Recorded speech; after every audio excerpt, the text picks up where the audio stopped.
Hey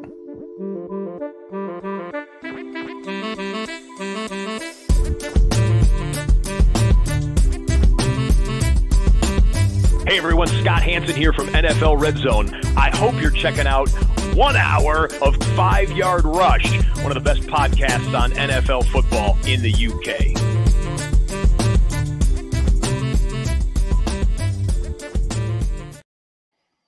Yo, what's poppin', Rush Nation? Welcome to Week 18, Victory Week. If you manage to get yourselves a ship, we do hope your docks are nice and full. Big man, how are you? I'm good, brother. I'm good. It's nearly the end of a fantasy season. I would say it's the end, but we're going to see what happens this week. But yeah, no, unbelievably proud. It's Happy New Year as well. It's 2024. We're already well into the swing of 2024. Yeah, I can't complain. The fantasy gods were mostly kind. Did give me a little kicking at the back end of Sunday Night Football, but you know, I can't really moan too much. Yeah, and you? It would. I took 2 of my 3, which was always nice. One of which was the Neil Elliott relegation promotion monster league, so I that was easy. I won that by 40 points at the end. I had a massive week 17. I think it's a standard PPR 2-2-1 flex tight end, and I scored 162 points, I think, which is fairly big for a decent for a final week anyway. So, and then the one I lost, Saturday night I picked the defense up, forgot to put them in Sunday. It wouldn't have mattered anyway, but it wasn't my week in that league. So yeah, 2 of the 3, and then I was involved in one of my home leagues. The 2 teams, the 1 and 2nd seed, I wasn't one of them. They made it to the playoffs, played for the championship game. Both scored around the highest scores of the season in the same week, and it was decided by 0.43 of a point. Oh. So, and get this right, we did a bit of math in the league chat, and throughout the season, if you did the points for and the points against, both teams came out within a point of each other. And the team that had 1 point more than the other won by 0.4 of a point on the championship game. It was like they were completely parallel for the whole season. That's and then, wild. Yeah, to be separated by that tiny amount on the final game of the season, when they scored so high during that game as well, is poetic, really. But yeah, absolutely is. I lost 2 games this week. Jordan Love was on a shadow ban in my house until literally the show started. So I lost 3. I lost 3 leagues because of Jordan Love. 2 where he scored a ridiculous amount of points to throw me out of a dominant position, and then 1 where he didn't score me enough points for me to claw back a dynasty title. So there was 1 league that I lost by about 4 points by his performance. There was 1 league I lost because he threw for 5 yards too many. And he's thrown for 5 perfect yards number, less. really. But anyway, yeah, I'd have won a title, which was the NMD Bowl, which is run by Stephen Campbell. I had a 60-point lead in that going into the final week, and my team took a dive, and I said, if I score 150, I'll probably win. And I scored 148.6, and I lost by 0.24, something like that. Not even that. And then the other league, I basically, if Jordan Love threw for 3 more yards, I'd have won that league. So he literally screwed me the perfect amount by either throwing 5 yards too many or 3 yards too short. Like one or the other, I at least win a title. I get out of those. I can't complain. I took down 10 titles. I'm going for 1 this week. And then I took down all 3 of the FCE Eliminator finals that I was in, including the one that I hosted. It's something special about winning a title that you hosted. That should have some sort of name now forever, that you managed to win one that you hosted. You should get an asterisk by anything that happens going forward. So I feel bad because I donated a prize. I said, right, whoever wins I will get a custom T-shirt made, like a football shirt made with the FCE logo and like 2023 champion of this eliminator. There's not even a prize I can pass on to like second place. It's like I even don't bother with the prize because do I really want wearing a winner's eliminator of my own name on it would be kind of weird, or just not bothering to take the cash. I might not bother. I don't know. I might put that out as a poll on Twitter and see what I said because like I would have bought it. Like I would have been quite happy to pay for it and ship it to Yeah. But I kind of feel like, do I need to do it if it's for myself? It's a bit weird, but we'll see. But yeah, lots. Did you manage to hoist? Did you win the belt league? Yes, I did. One. So yeah. So I did win the belt league. I did the Ultimate Fantasy Champion League. So I was the plate winner in its inception year. So we, as a consolation, we run a plate. So like 6 teams make the playoffs and 8 teams play out for the plate, and then it all determines like the draft positions for the following year. So there's something to play for. It's not like a toilet bowl. It's definitely you want to win the plate.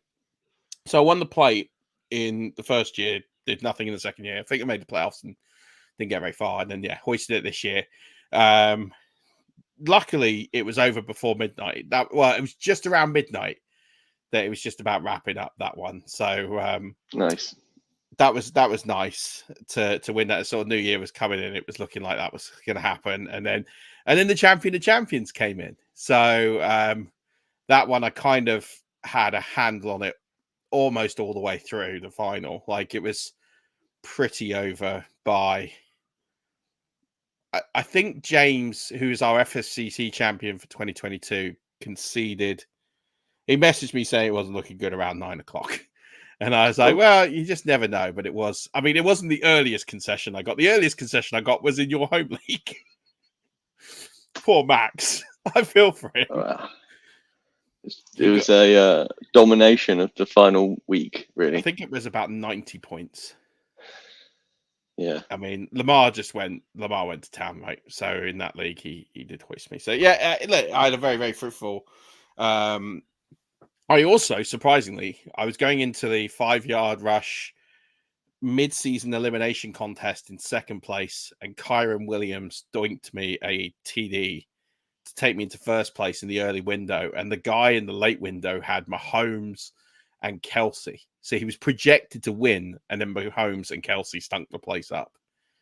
And he finished in third.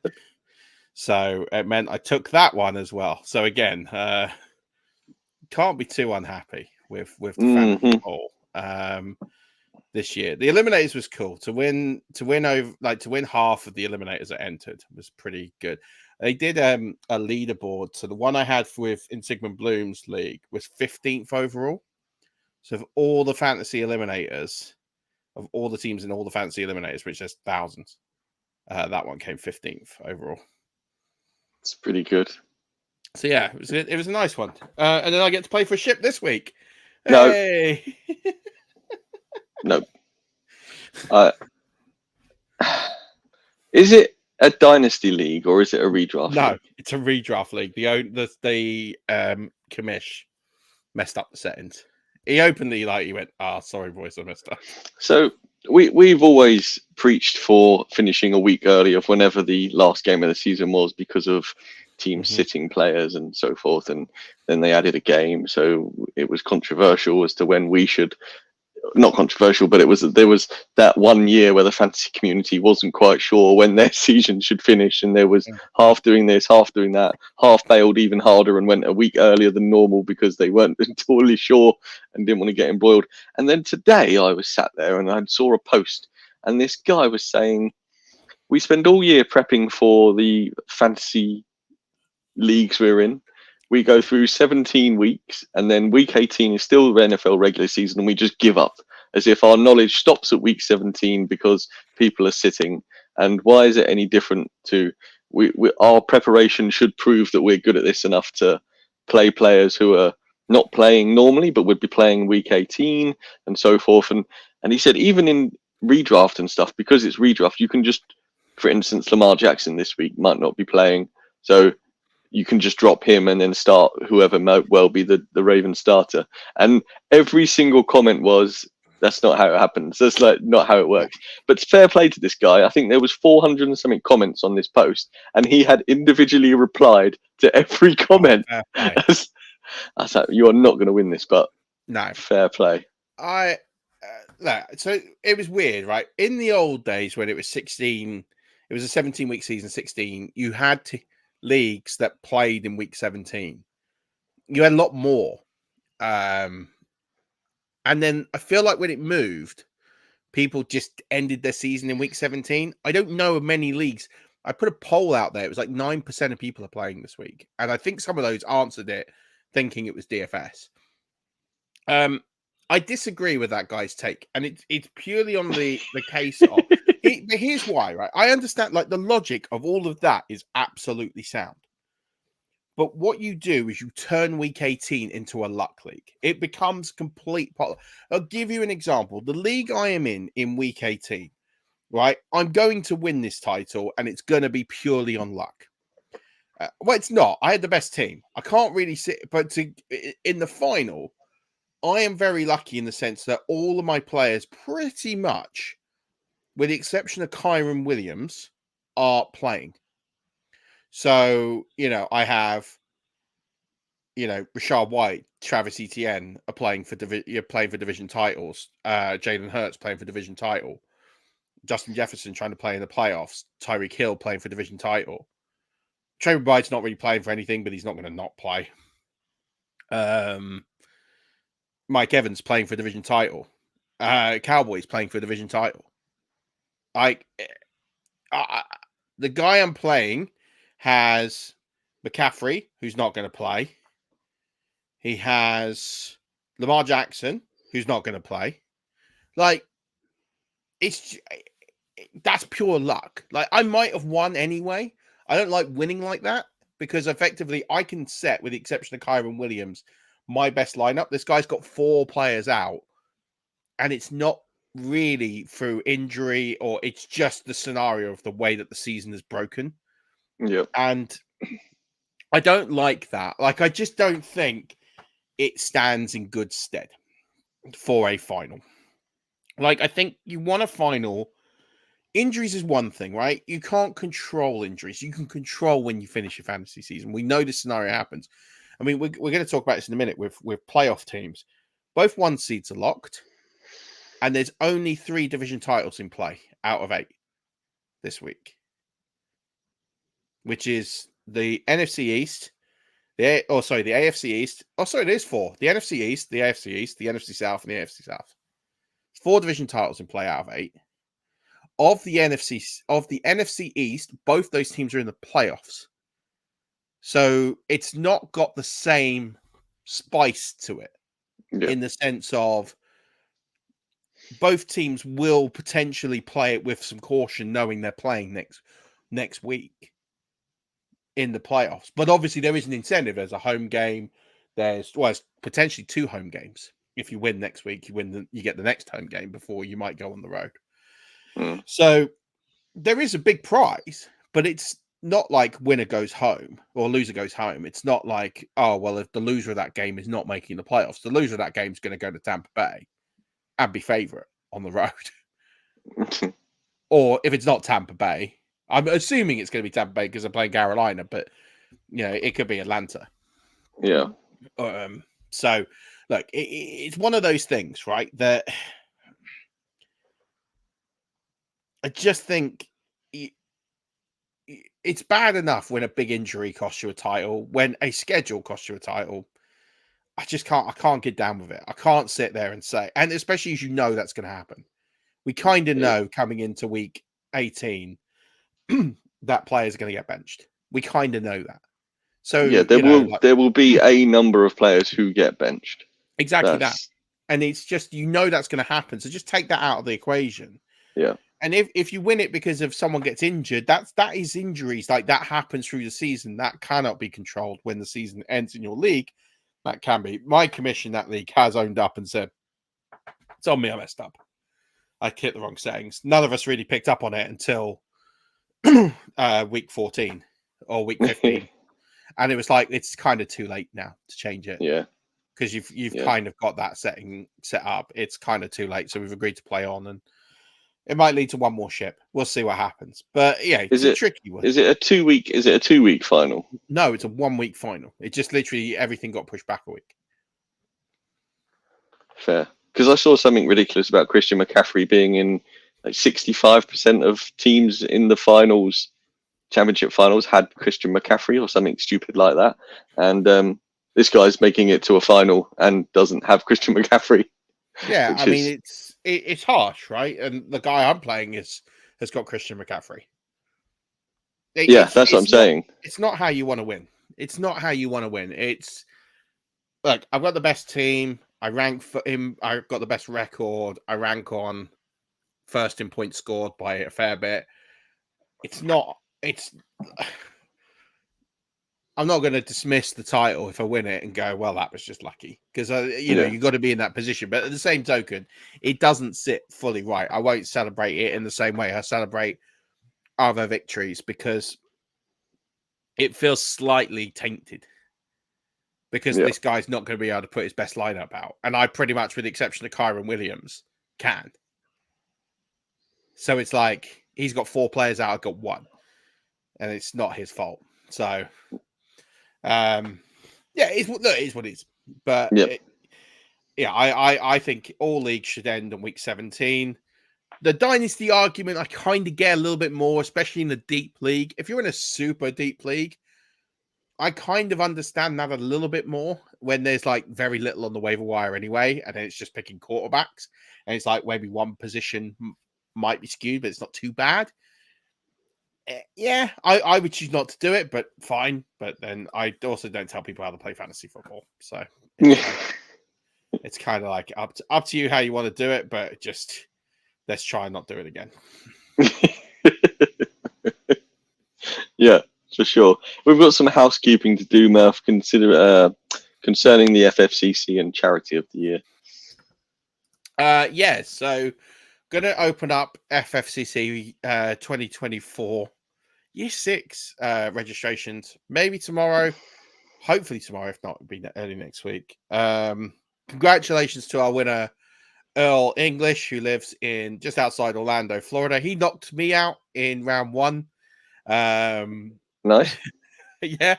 So at least in my division, we crowned the winner, and he knocked me out. So I feel like I had the second best team. That's my logic. Absolutely, it's not true. But yeah, he knocked me out round 1.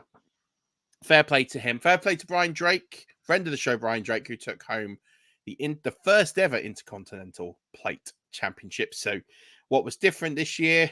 Took on board some feedback of people going, well, we draft, and I know it's best ball, but it kind of feels bad that we play 2 weeks and we're out. And I'm like, yeah, that kind of makes sense. So I created effectively a plate, which is similar format to what you get in the rugby sevens, where you have like 2 tournaments. So those that get knocked out play in a separate tournament. So anyone that lost in round 1 went down into the plate, and it meant everyone played a minimum of 4 weeks.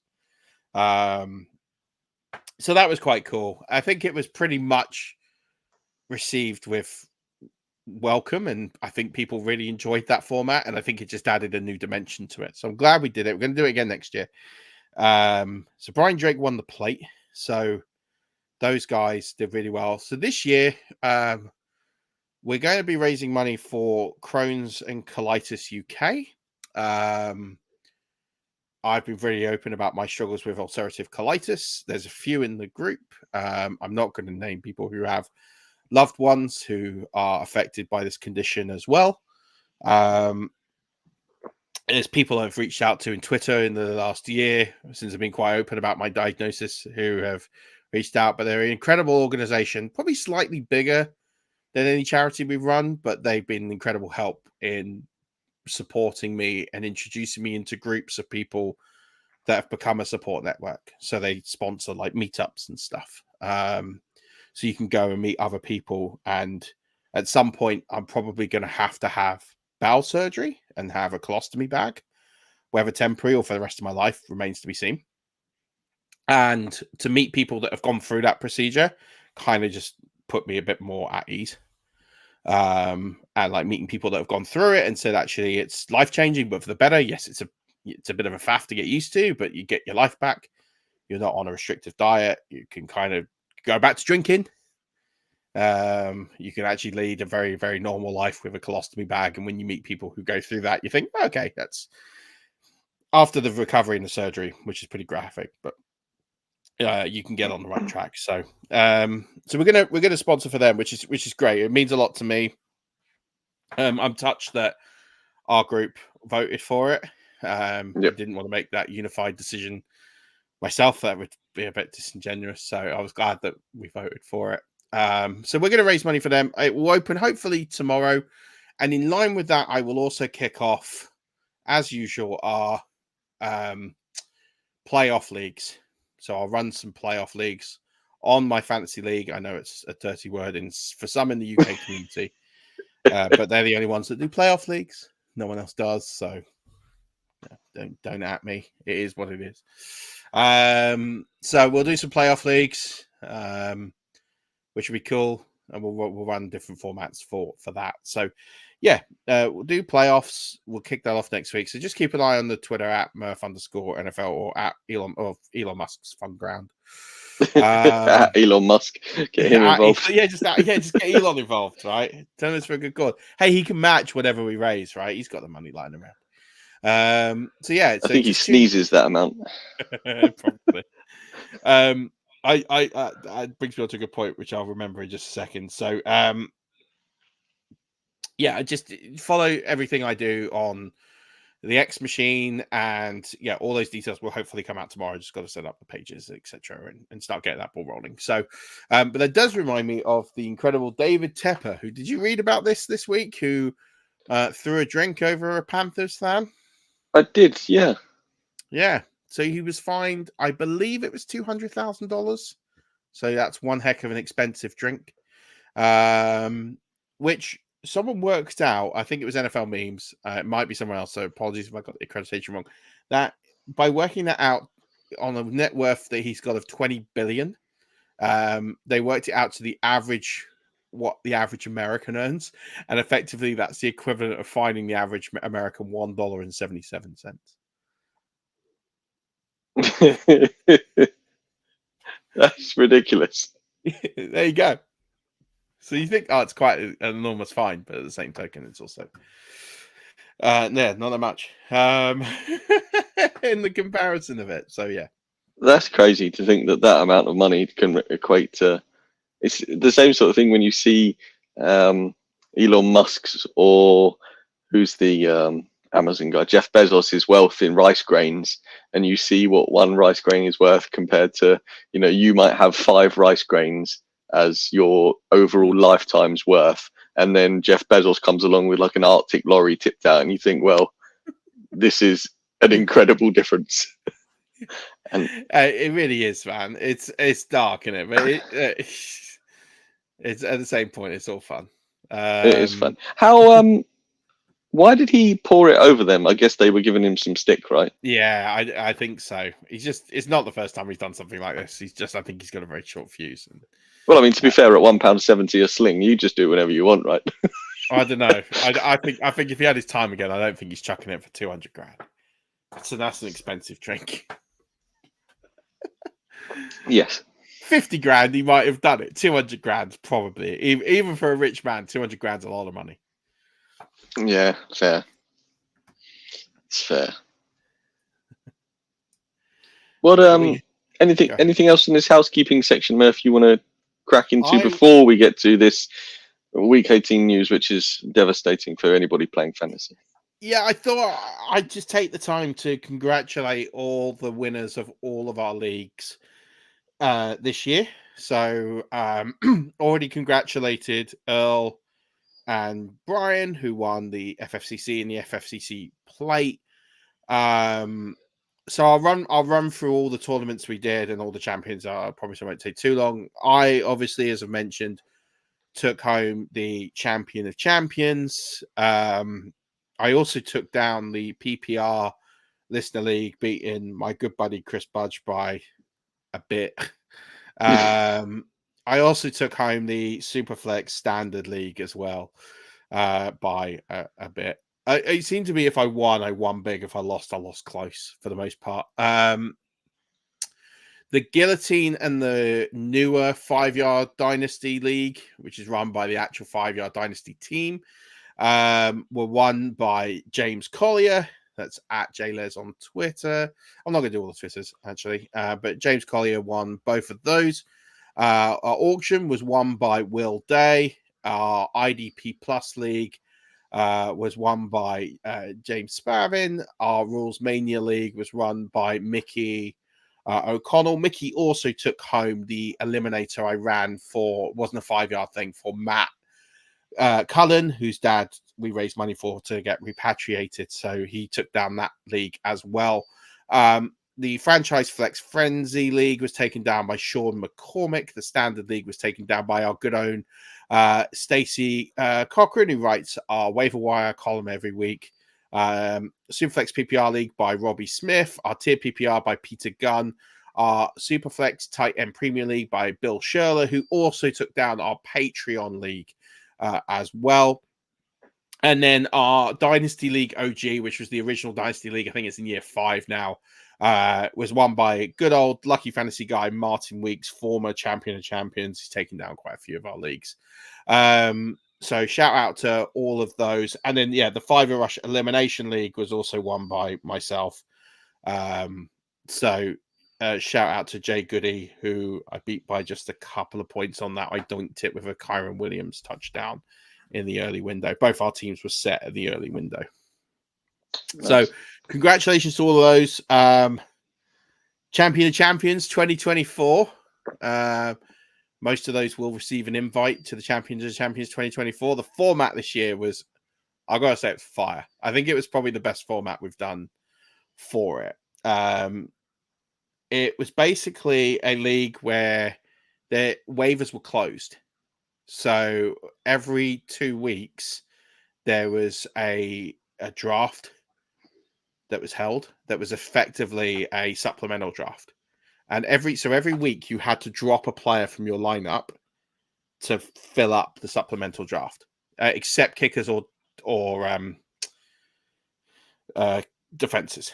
So that didn't count. So you had to, anyone that was in your lineup, you had to drop someone. So obviously, if someone got a season-ending injury, you drop them, right? And it was almost like a free hit. But you had to drop a contributor. So then every 2 weeks, you would have to basically replenish those from what you get in the supplemental draft, which the first week was random, and every other week, every 2 weeks after that, was done on reverse order standings. So I was around about the middle for most of the way, got into the playoffs with a 500 record.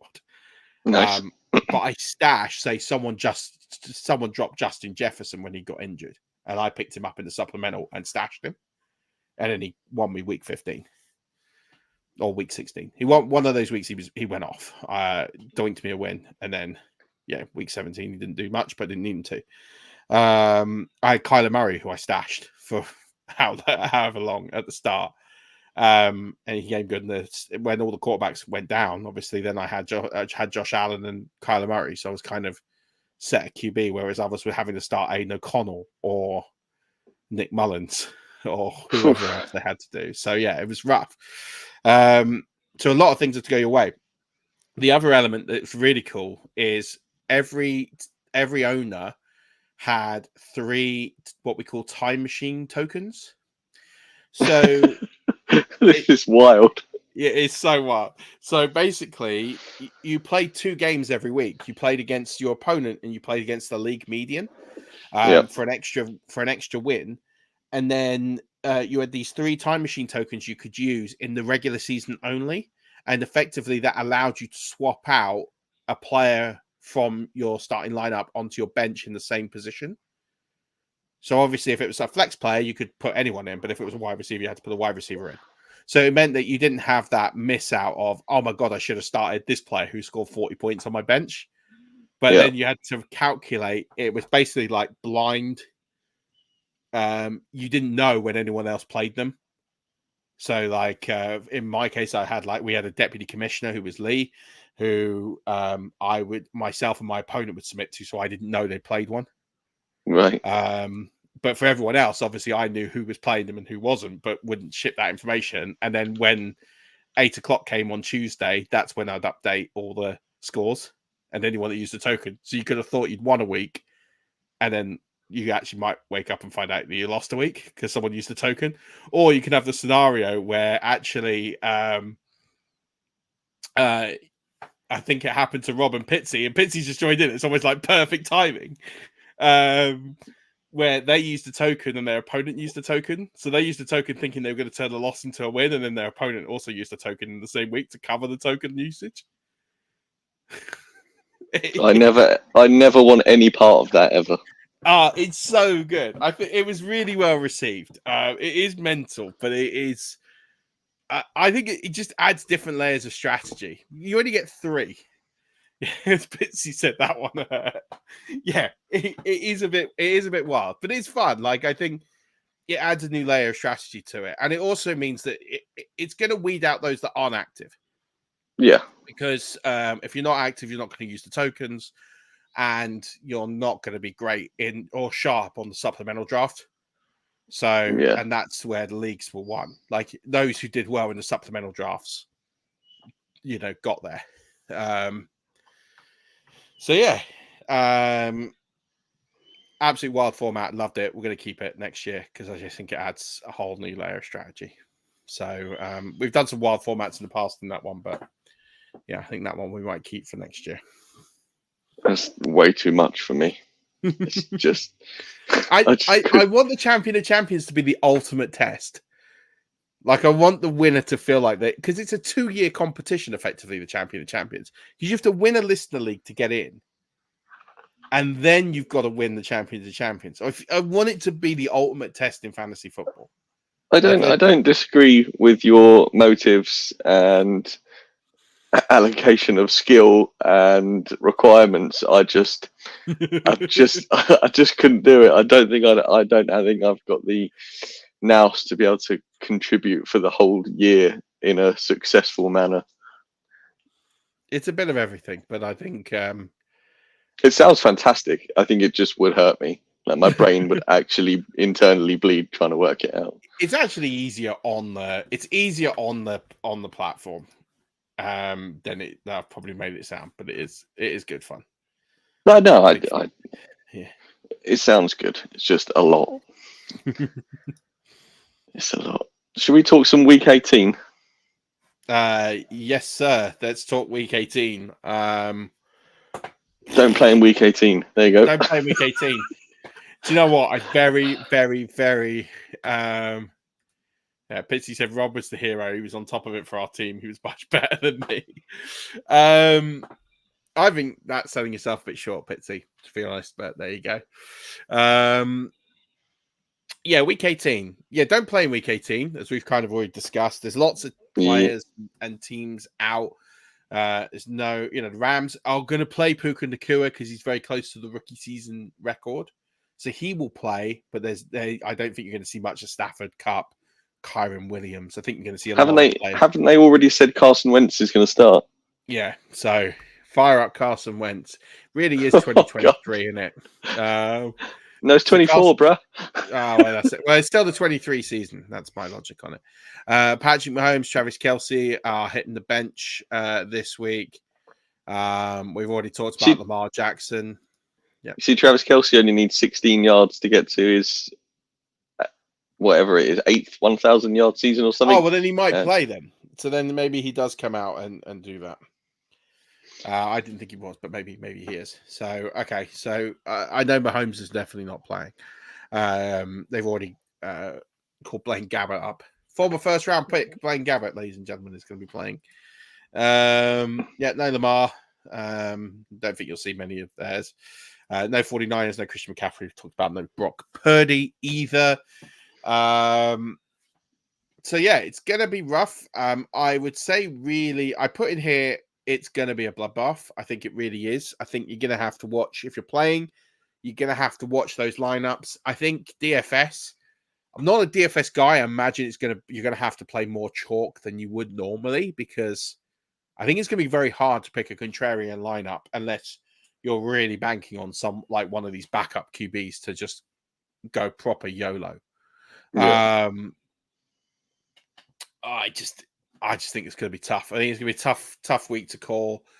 I'm not looking. I've started trying to do my rankings, and to be honest, I shut the laptop and put it down because it's just like I can't believe I'm in a position where I'm having to rank some of these players. I'm just like, no, this is no fun.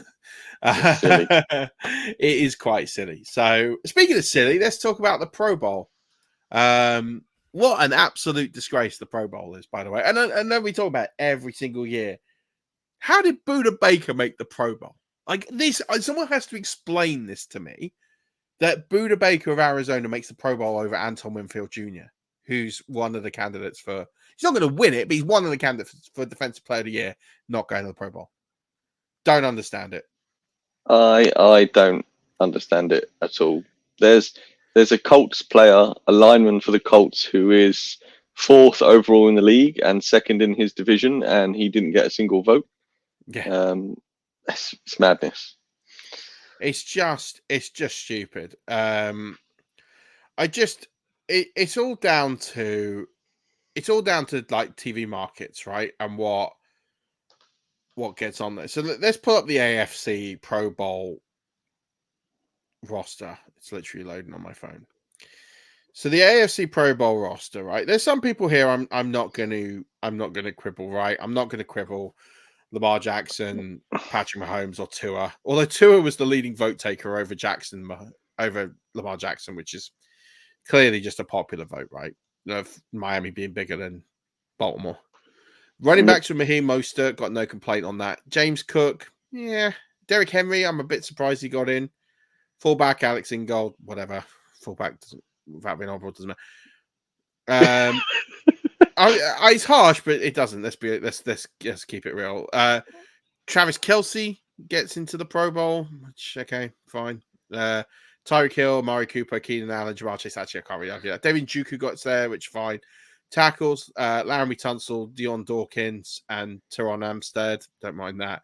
Quentin Nelson at guard, Batinio, and Joe Tooney, which again, I don't really mind. Creed Humphrey, I think he deserves to get there. Defense, Myles Garrett, Max Crosby, Trey Hendrickson, Chris Jones, Quinton Williams, Justin Mudawike, TJ Watt. I don't think TJ Watt's had a great year, but name recognition, right? Khalil Mack and Josh Allen.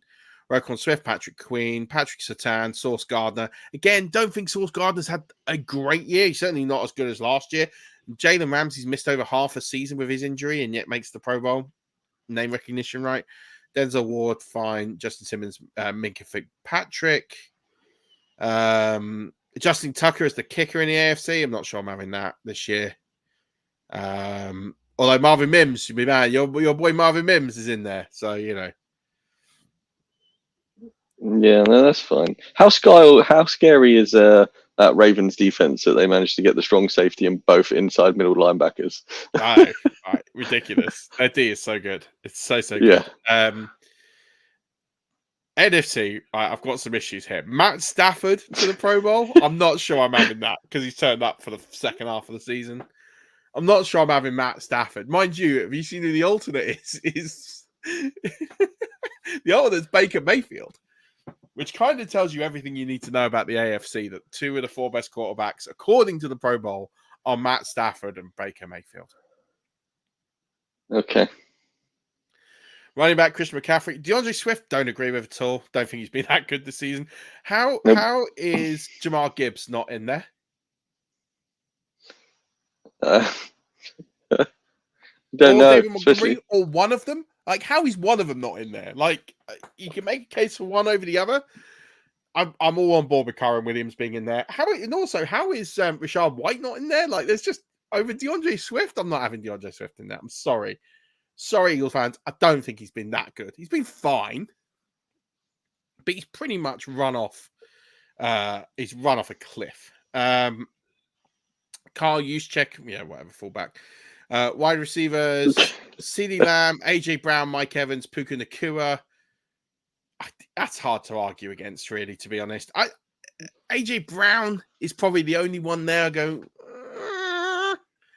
great first half of the season. Wouldn't say he's been so good back half of the season, but yeah, I'm not totally against that. Like, I think that's fine. Tight end George Kittle. I'm not having George Kittle. I'm not having George Kittle in the Pro Bowl. I'm not. Good tight end. Sam Laporta all day long. But how's Trey McBride not there? Because George Kittle's got over 1,000 yards. He's had a sneaky good year on 30 less receptions than Travis Kelce. Yeah, but no, how many touchdowns has he got? Don't know that off the top of my head. Not many. I don't know. Yeah. Fine. I don't hate that. I don't hate it. Okay, I'm not there. I'm more Trey McBride, but whatever. Fine. Tackle Trent Williams, fine. Lane Johnson, Penei Sewell, fine. Guard Zach Martin, kind of a token vote, really. I'm fine. I'm not against it, but Chris Lindstrom, center Jason Kelce. I'm not having Jason Kelce over Frank Ragnow. Frank Ragnow's in there, but Jason Kelce is the starter. That is clearly a popularity vote. I'm sorry, Frank Ragnow has been head and shoulders better. Nick Bosa, Montez Sweat, Aiden Hutchinson, Aaron Donald, Dexter Lawrence, Javon Hargrave, Micah Parsons, Danielle Hunter, Hassan Reddick, Fred Warner, Bobby Wagner. Yeah, I guess Wagner. My issue with Wagner is health, but okay. Deron Bland, Shavius Ward, Jalen Johnson, Devin Witherspoon. Witherspoon's a great pick, by the way. Like, kudos. I'm glad he got in. Jesse Bates at free safety. Yeah, he's had a good year. Yeah, he's been. I don't hate it, but yeah. I disagree with Buda Baker. Buda Baker, the geezer's got no forced fumbles, no interceptions, no sacks. Has he made that many game-changing plays? I'm not having it. I'm just like that. I'm just not having it. I'm not having Buda Baker in the Pro Bowl. Like, no. Julian Love's been fine. Again, how is Anton Winfield Jr. not in here? It's actually bonkers. And like, that's not even me being a homer. That's just stupid. It is like Anton Winfield Jr. for me is one of the two best strong safeties in the game right now on form and this season. So the fact he's not even in, it's wild. Brian Anger in as the punter. Brandon Aubrey is the kicker. I'm well on board. Brandon Aubrey, by the way, has not missed a kick in the NFL. Yeah, I wish people had stopped saying this until after the week is done, because we've basically cursed the fella for his last week. No, he's fine. He's gonna be fine. So yeah, anyway, Pro Bowl, crock of crap. Not happy with it. And then we got the playoff picture. So we've already talked about the teams that basically the games that are pretty much determined, or the places. So we know the 1 seeds. It's a bit of a complicated picture in the NFC. So 49ers are at the 1 seed. The Cowboys and the Eagles are going to play for the 2 and the 5 seed. If the Cowboys win, they lock up the 2 seed. If they lose, they can hand the advantage to the Eagles. So one of those teams will be the 2 seed. One of those will be the 5 seed. That's locked. Whatever happens, it's a matter who. The Lions are going to be, the Lions are going to be the 3 seed. The winner of the NFC South is going to be the 4 seed. The Buccaneers play Carolina.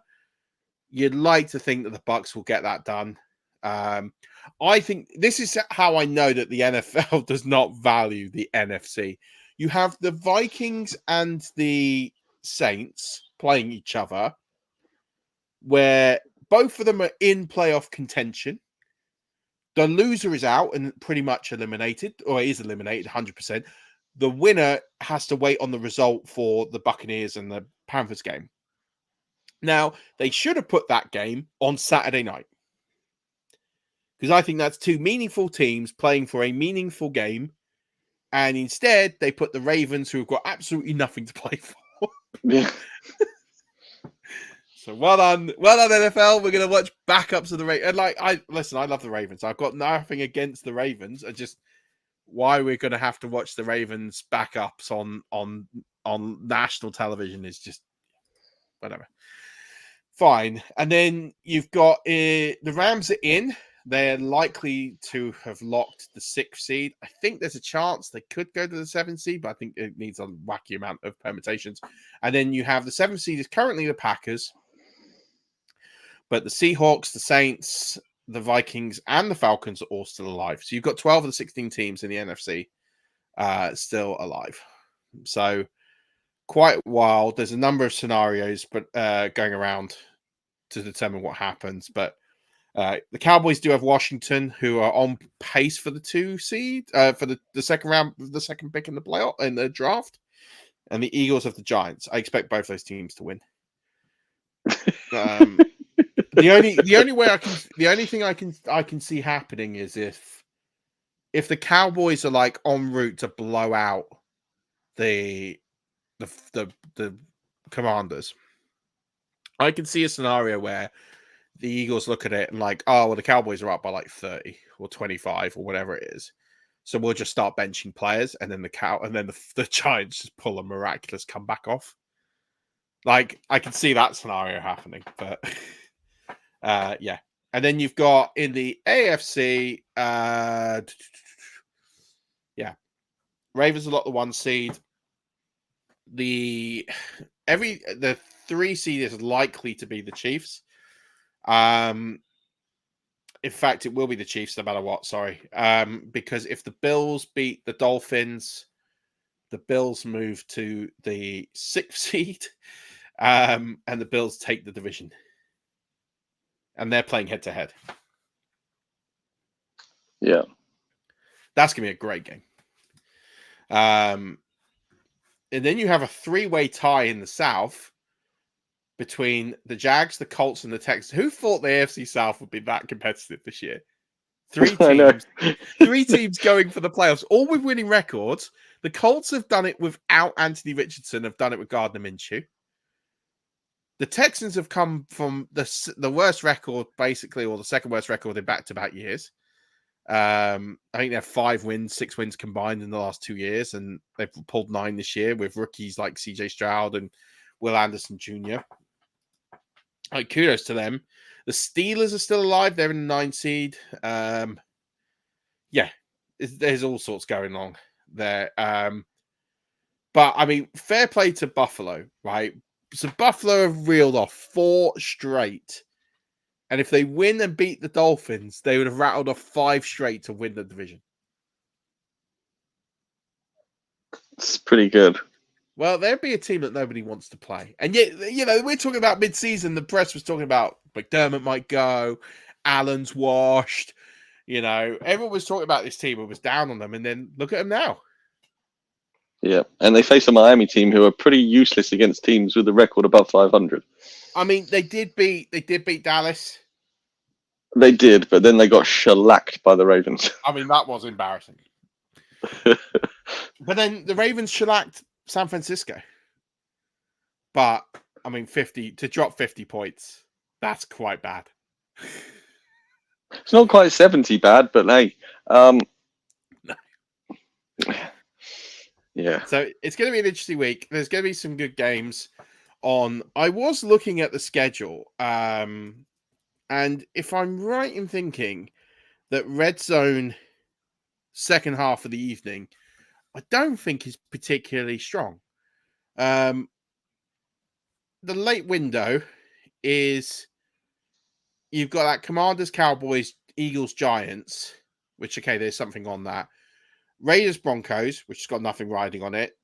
Seahawks and Cardinals, which the Seahawks are still alive, I guess. But, yeah.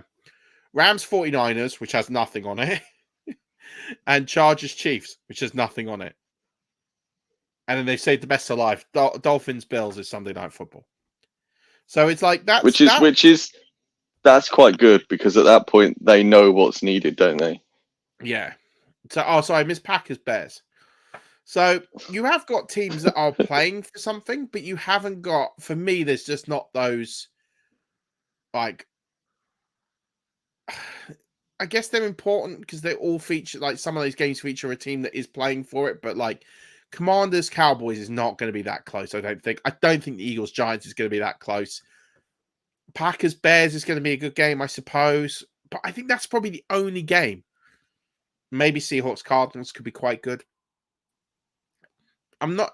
It's not overly exciting, mind you. The early window's not much better. With, I mean, the one thing is on Saturday Night Football they put the Colts and the Texans. Like that's a cracking game. I'm gutted that it's there, but it is what it is.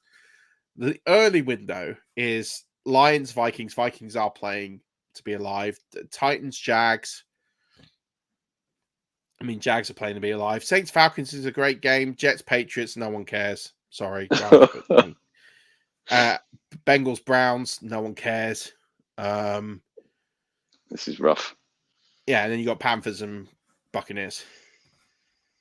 So really, you've got the one thing you'll have in that window is the NFC South plays itself out in that window. So we should get to the late window. You should be able to know who the NFC South champion is.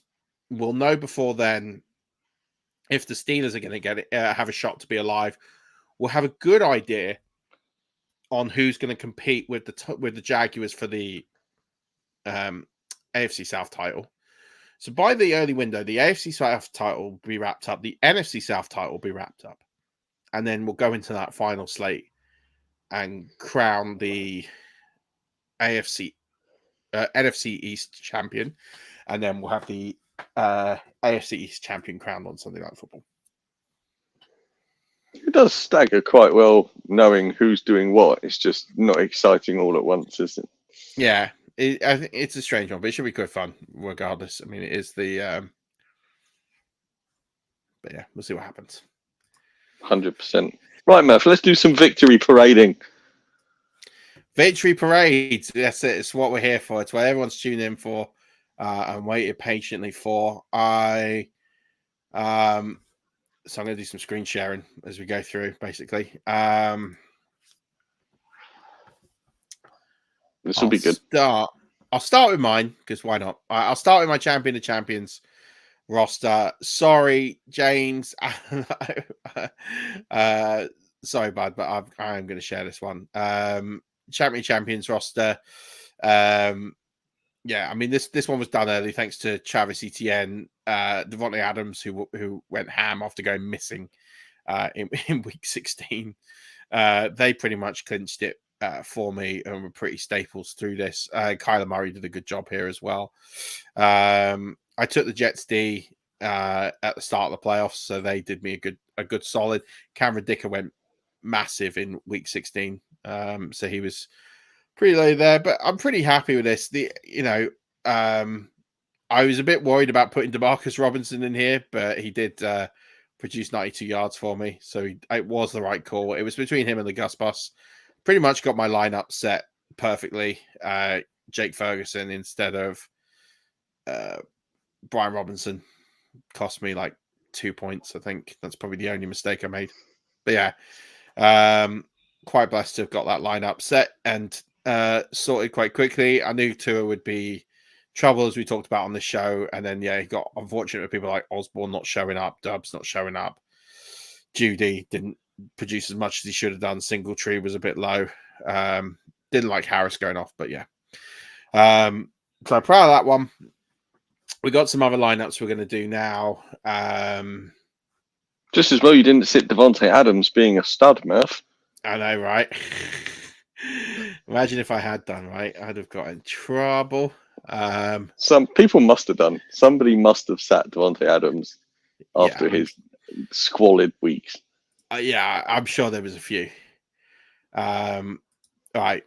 So here we go. This is from my guy, Chris. He joins an exclusive club of runners-up in the Warrior Bowl overall. He finished second overall, but he did win the Sun Tzu division title, and he was the UK's top finisher. So this wasn't quite a full ship, but I think when you come second in a tournament of nearly 600 players, I think you should celebrate it. Remarkable achievement, my guy. Here, Fields, Williams, who obviously went ham, James Cook, Josh Downs, Chris Godwin, Calvin Ridley. Why is TJ Hawkinson in here? Did you lose because you didn't have a tight end? Oh, you must have started Tucker Kraft because this looks like a week 18 roster. Okay. I'm hoping you put Tucker Kraft in and then Acham White, McCaffrey. So, he's had to come some adversity. I hope he had Jaden Reed in there as well. I'm sure he did. That's why he probably finished second overall. With very little at quarterback because he would have lost Fields for a while. He's got Browning. Bryce Young obviously flopped. Trey Tucker, man, that's a bold pick. But yeah, it's in these charity tournaments, they're really deep, so you're not going to have a full stud line up there. So well played, man. That's a decent showing to come second in a large charity tournament. So like, kudos to you, my friend. Next one is our. Oh, here we go. Watch me have a crash now. You have frozen on my good screen. Yeah, I got the wheel of death. Here we go. Right, here we go. I'm back. So, sure? Am I back? Well, I'm moving at least. No, classic. Wife's probably watching Instagram. This is our boy Iggy with a ship here, dominating about 65-point performance. Jordan Love, Christian McCaffrey, James Conner, Aaron Jones, KJ Osborne. This must be a week 16 ship. Devonta Smith, Nico Collins, David Njoku. Very nice, my man. There's a decent squad out there. Lift that ship high and proud. Next one. This one is trolling me, so you're going to enjoy this, Stocks. This is a jersey league, right? So the winner of this got a jersey, NFL jersey. And Martin beat me in this, as you can see there. Sunday Night Football, I was winning by about 7 points, and he had Jaden Reed. So I was like, he scores a touchdown. I was like, well, that's over. Cheers. Unfortunately, my running backs killed me. Derrick Henry and Rashad White absolutely killed me in this one. Neither quarterback did that well. But my wide receivers did the job.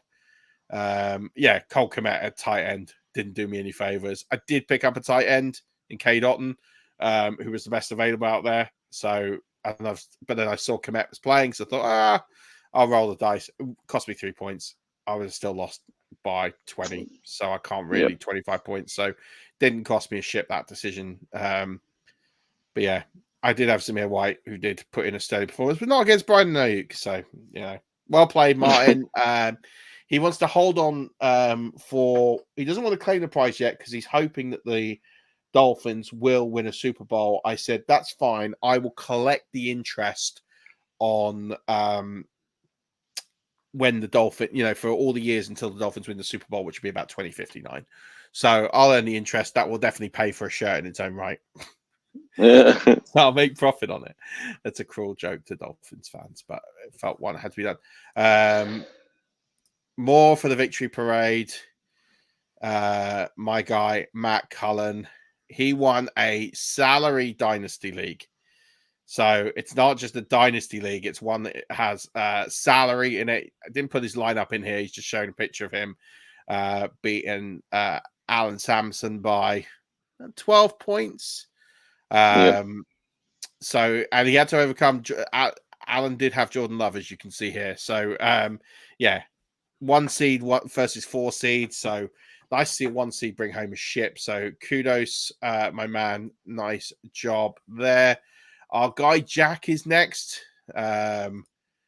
Jack, formerly of 5 Yard College, has chipped up here with his home league. He put shout out to Mari Cooper, unable to attend the championship presentation, but did all the heavy lifting in the semi-final. Jackson, McCaffrey, Taylor. Yeah, I mean, that pretty much does it in its own right.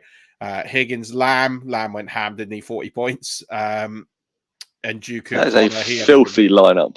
Yeah. Would have absolutely smashed that final. I don't think many teams would have beat that. So, yeah, shout out to him for that one. Few more ships, and then we'll go into the night. Pitsy's next. Yeah, Home Dynasty. This is some crazy scoring. And also, that's the one I was telling you about. Telling you about. Oh, right. Yeah, because he shared this in the chat. I didn't realize this was I didn't realize you were in this league. Yeah, so this is wild, right? Yeah, as you say. So 0.4 of a point, and he had 1 point more than Hammerbarn. I love blue, by the way. Like, happy days. Yeah, shout out Pitsy. So yeah, we've already talked about your league, and then here we go. It's up here. He overcame CD Lamb, which is Naomi and Jane Reed. Yeah. Oh, so he would have hated. Oh wow. So really, because Jordan Love's got benched for that final drive. So if Jordan Love throws one more pass to Jane Reed on the last drive, Hammerbarn wins it. Oh, brutal. Yeah. Steelers D. Yuck. Shout out Pity. Ship time. Celebrate that ship with pride. Is there a prize for winning that ship? It's a money league, yeah. So it's £5 buy-in. Third place gets your £5 back, and then first and second split the money somehow or other. I don't know. I've never made it to the money, so I just pay my money and watch it go. He also won. Shout out to Pitsy again. He's got another one here. His home redraft league. This is brutal. He absolutely smashed it. Look how many points over projected he scored. That's ludicrous. I would like to tell you now, Murph, that's Pitsy's home league, which is 13 years old, and that is the first time Pitsy's won it. Hey, Karen Williams, that's quite so far over. Buy that man a ship. It's coming home to the harbour. Well played, Pitsy. That is legendary stuff there. Got a few more. Got one from across the pond. My guy Zach, friend of the show. One of the nicest guys, Jeremy. He does a podcast. I went on it a while ago. I love Zach to pieces. He's genuinely like one of the happy, most like positive people. I think he works at Disney. Yeah, legendary bloke at FF Chalupa Batman in homage to the league. So make sure you tune in and give him a follow. He's a great bloke. 10 team, half point PPR, half point first down. Kyler, Brees, Bijan, DK Metcalf, CD Lamb, David Njoku, Hubbard, and Jalen Warren all bringing home the ship for Zach. Happy days, man. Enjoy that ship. Got two more. One is this is paying homage to our guy, Paul. Paul was the last UK man standing in the Scott Fish Bowl. I think he finished around somewhere between 20 and 30th, I believe. I could be wrong. But he did a phenomenal show. To finish in the top 30-ish of the Scott Fish Bowl of 3,350 odd players is just loopy. Like, phenomenal effort to get that far. So shout out to Paul. Second last UK player standing. I think there was another guy from Fantasy Game Day who was in it. So apologies, I might have got that one wrong. But anyway, he said, this is the most interesting one due to all the fatalities from big names. Jaden Reed saved the day, needed 15, got 26 on Sunday Night Football. Flacco. Yeah, shout out Flacco. Nice to see a championship with Joe Flacco in it, right? Mm-hmm. Brees Hall, Jerome Ford, Olave Smith, Ridley, Kelsey, Eckler, Reed, Lamar Jackson, and Jamar Chase. So, yeah, solid title win. That sounds like it was a barn burner then, because he's had Lamar Jackson and Ford and Flacco in there. So he didn't. Yeah, so the fact he needed Reed to get over the line. Look at Austin Eckler, by the way. Austin Eckler might be one of the great fantasy busts of all time this season. Absolutely awful. I have one more. I've just got to find it. Well, no, because it's not on the Elon Musk machine. It's on Sleeper, and Sleeper's desktop is hard to navigate. Atrocious. It's not great. Oh man. Okay, I can zoom in. That's fine. This might be really small, but I'm gonna give it a go. There's two reasons I'm gonna give this a go. One, because he's a really good bloke in Ryan, and two, because I give him a lot of crap through the year.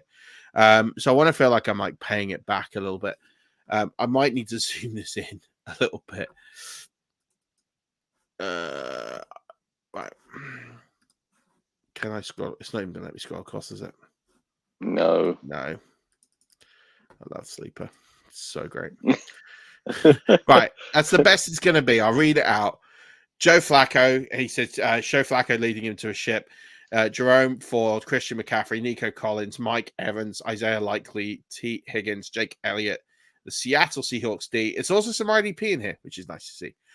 Sam Hubbard, Brian Burns, Alex Anzalone, Drew Greenlaw, Derwin James, and Nick Bolton. On the bench, he had some amazing quarterbacks such as Russell Wilson and Sam Howell, Brian Robinson, Calvin Ridley, Cortland Sutton, who missed week 17, Jamar Chase, Gerald Everett, Frankie Louvu, and Minka Fitzpatrick. So, yeah, solid. He's also got Anthony Richardson on his taxi squad and Tank Dell on his taxi squad. So he looks well stocked in that Dynasty League for next year for sure. I think that's going to do it. There are a lot of ships to have been won. Good to see a lot of our listeners do a great job and win plenty of ships. Nice to see those harbors nice and full. We go again, right? We go again for 2024. I guess the last thing I'll mention is Dynasty Leagues. There's a lot of like people that leave Dynasty Leagues and feel really bad for leaving Dynasty Leagues. Here's what I'd say. Don't feel bad about leaving a Dynasty League. Just do it early and like do it politely. Yep. That's the worst thing about commissioning Dynasty Leagues is when people don't get back to you and then leave like really late on. Like I had people come to me this week, I'm really sorry, I've got too many leagues, I'm going to leave. I was like, it's fine. I don't need an excuse. Like if you're leaving, that's cool. I just would like people to know. And like, awesome, you're telling me now. Like, yeah, whatever your reason, you got too many leagues. I don't need an excuse. Like if you're leaving, you're leaving. It's fine. All for people leaving Jan 1, Jan 2, Jan 3, Jan 4, Jan 5. Perfect. You've got plenty of time to bring somebody in, roll that league over. No hard feelings. Life is good. It's when people leave in like March, April, and you're not giving the new owner a chance to come in and like do deals. So like now, a new owner, you can find a new owner. New owner comes into the league. They can get to know everyone, start to get involved in a bit of chat, and then can start to wheel and deal. And they got a bit of time to shape that team as they want it to, which is, I think, like the key, right? It's what you want. Yeah. What you want to do. What you don't want is that lateness. So never feel bad for leaving a Dynasty League. Just leave now. If you're on the fence, that's fine. Just be honest. Yeah. I mean, I've got one. Luckily, so on my Dynasty Leagues, all my Dynasty Leagues except one are rolled over. The one that isn't is waiting on one person. So I'm almost done on the Dynasty side. And then redraft's a bit different, right? If it's redraft, they've got a couple of people that are kind of waiting. Do I want to be in next year? I don't know if I can give the league that much time. It's like, yeah, that's cool. Look, we'll give it a bit of time. See how you getting into Dynasty season. You have a better feel for it. But at least then you know. But if you want to be out, it's fine. I guess the thing is, I'd say to people is, don't feel bad for leaving. Your commissioners won't feel bad for you leaving. Just give them the notice and courtesy that they deserve. Don't ghost them. Don't make them feel crap. Don't make them chase you. That's where commissioners will have a problem. Like it's just crap when you're having to chase someone to roll over a league. Like everyone's waiting on you.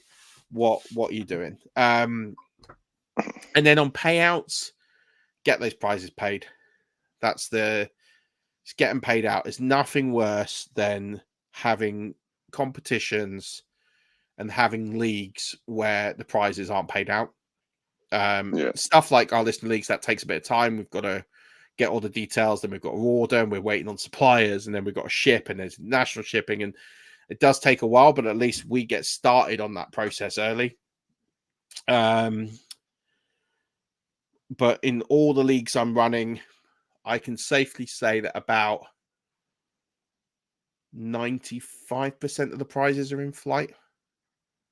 So what I mean by that is they're either ordered or we've collated the information to get the ordering process started. Yeah. And like, that's kind of what you got to do. I just think, if it's money, get that paid out. If it's prizes, cool, get them ordered, get them sorted out. In fact, one of the only prizes is like I mentioned with the Jersey League with Martin. He's going to wait until what happens with the Super Bowl, but he knows I'll pay out because I paid him out a jersey last year for winning the Elimination League. There you go. So, just get them paid out, get your prizes done, get your Dynasty Leagues rolled over into 2024 as soon as possible. Best advice I can give you. There you go, Rush Nation. That's it for week 18. If you are playing, I said that's it for week 18. Hasn't actually happened. That's it for our preview of week 18. If you are playing week 18, like Murf is, wish you the best of luck, you absolute degenerates. And I guess we'll see you once the harbours are completely stocked next week when the tide is out and all the work will begin on the dry docking of next year's ships. So, Rush Nation, until next week when Murf and I will be back, as always, don't forget, keep rushing.